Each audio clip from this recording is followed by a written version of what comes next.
for the terrace. I'll let them introduce and. Then when they're, go ahead.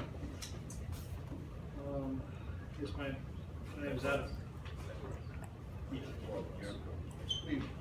sent copies earlier, but I passed this out as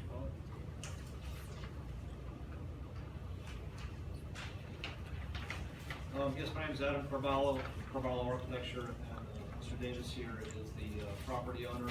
We presented last month. There was a request for additional information for the existing floor plans for the property as well as proposed. Originally, we just had a blocked out, very generic layout. This is the exact interior layout, proposed and existing. For your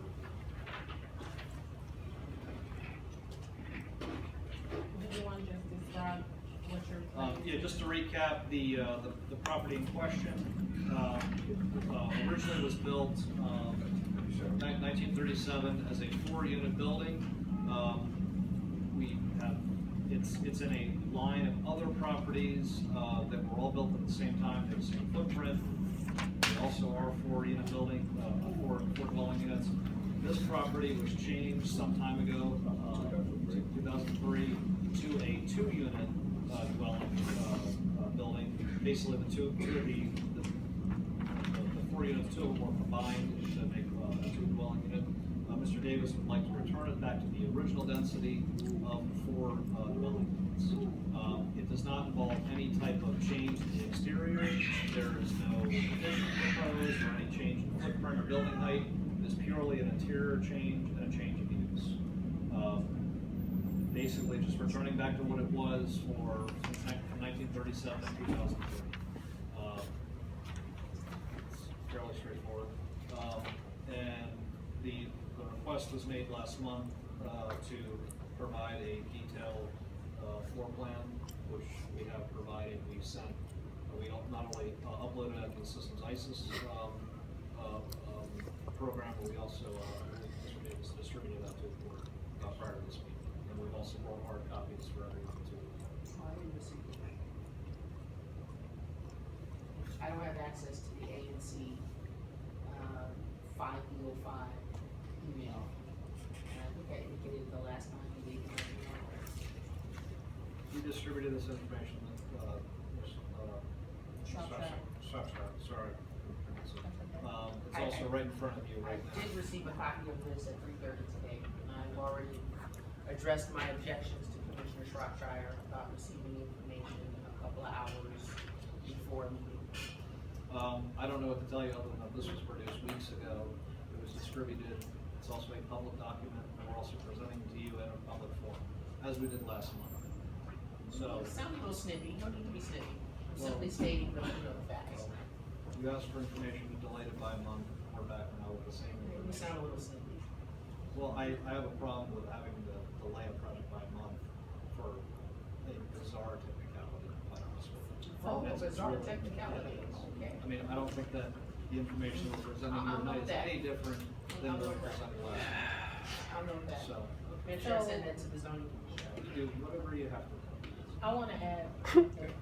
So, they presented last month, and the reason why they're back this month is because, I asked them to come back to the community and to explain like what they were planning to do with their floor plan. So that's the reason why we delayed it, so that there was additional time for the community to review it and also to comment on the floor plan.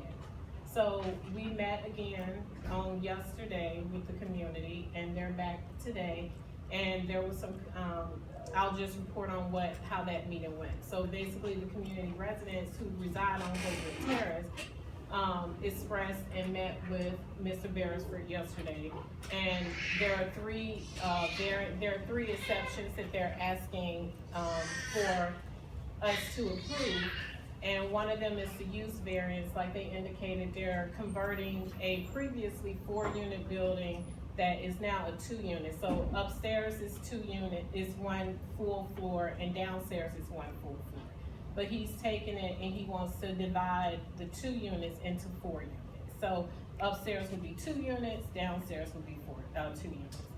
And so the community, overall was in support of him making that change. They didn't care because he's making changes on the interior, it's not gonna, affect the exterior of the building. The only complaint that they had was in terms of parking. They're asking for a parking exception, and so the parking, just based on zoning regulations, you're required to have 1 parking space per 2 units that you provide. So since he's increasing it to 4, there will be a requirement of 2 parking spaces, so they're asking for that exception. So the community was not in support of that. But, there's another variance that they're asking for, so regulations require you to have 3,600 square feet, so there'd be 900 square feet per unit. But they're asking for an exemption for that, which would, I think you're proposing like 600 something square feet per unit. So those are 3 things that we're considering. So out of the 3, the community was in support of 2 of the 3. So the only thing that they were opposed to was the parking exception. So that's what, after we met yesterday, I'm here to report, that's what the community's wishes were. And I do just want to piggyback on that, so I'm clear, this may not be of any consequences, but it may. There was some significant discussion last month with regards to popping it up and popping the building back. None of that can I observe from the plans here. Is that still your intentions to raise it or move it backwards? It's not part of any type of submission, it's not part of any short-term plan or long-term plan. It's, it seems like that was just a giant distraction. Okay, can you enlighten me though? It wasn't a distraction, it was a conversation that we had at a community meeting, but it's but not Mr. part of this submission. Beresford cleared that up. Sorry to interrupt you, No, but no, it's fine. he did clear that up yesterday and said that wasn't the part of the plans that he's submitting there. Okay. But by right, anyone in our community in the RF1 zone can go up to 35 feet. So at this point, this is what he's requesting an exception for. Correct.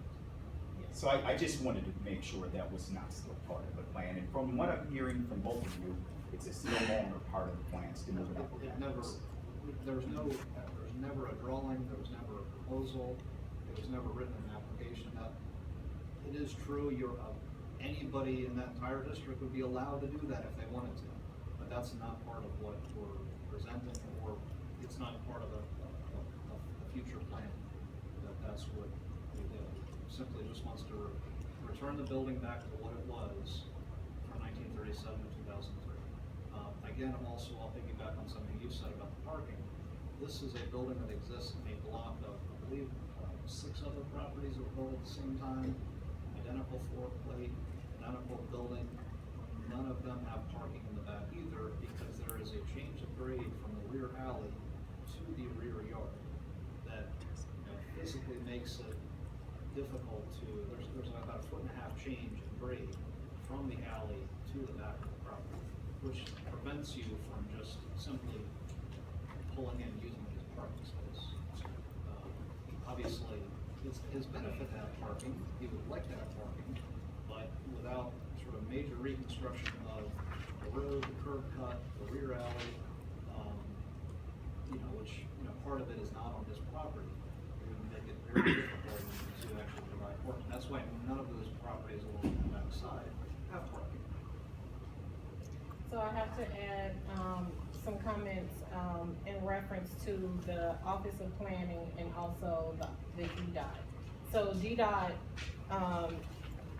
weighed in on the application that was submitted, and they did not have any significant concerns with the requested parking relief, and that they would be in support of the parking reduction. Well, the Office of Planning, on the other hand,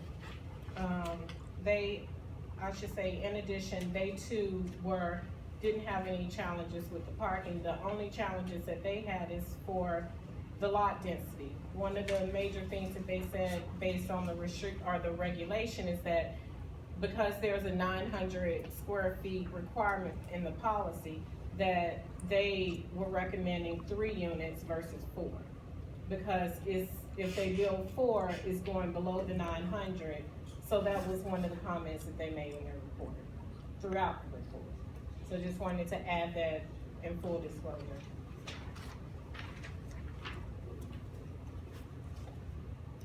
Any other comments? Questions? Audience have any questions for it? How many bedrooms are in the 4 units? Will be One bedroom. Glad you asked. Existing have 3 bedrooms, the proposed have 1. So there's a total of 6 bedrooms currently. We're proposing 4 bedrooms. We're actually reducing the population of the building. Even though the unit count increases, the number of people that could live in the building actually increases. Which I would also in turn say would reduce the number of people that could actually be looking for parking.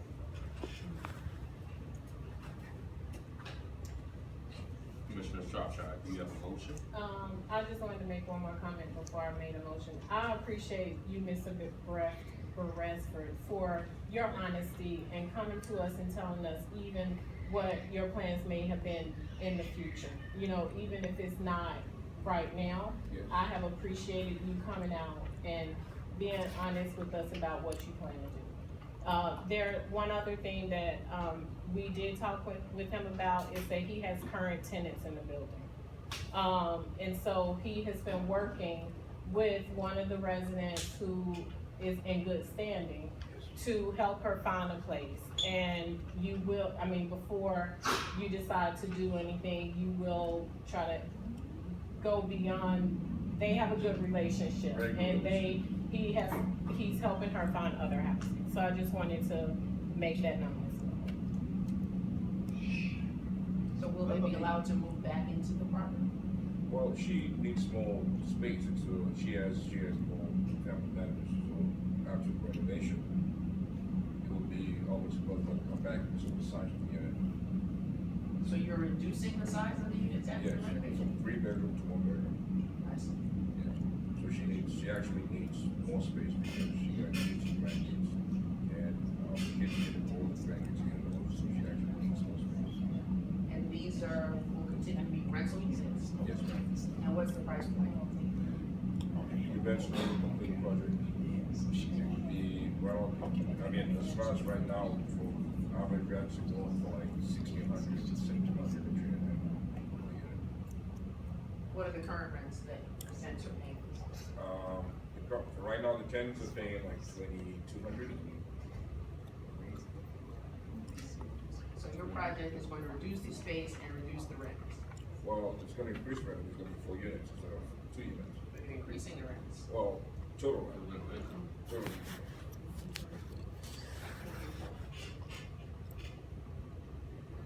So, And also, one more thing, the 4th unit also is gonna be a low housing, based on the regulation, that's another thing, if you guys wanna know about that, but the 4th unit will be one of the IC regulations, meaning it's gonna be, affordable housing for the 4th unit. Can you translate that for us? What this affordable housing means? Um, In real term dollars, real everyday term dollars. It actually has to be 80% of, 80% of our median, I don't know exactly what that figure is, You got a but it'd be, I don't have a ballpark, Okay. but it will comply with the requirements for 80 for IC, it has to. 25% of all units have to be compliant with the IC in this zoning district. so it's like, because he's adding the 4th, and every even number Yes. would have to be an IC, affordable housing. And that process, it's gonna be something that people apply for, they gotta take classes, go to seminars, and they get qualified, and once they get qualified, then they go to like a model system. So pretty much, they have to compete, and once you get in, it's great against the lot of them.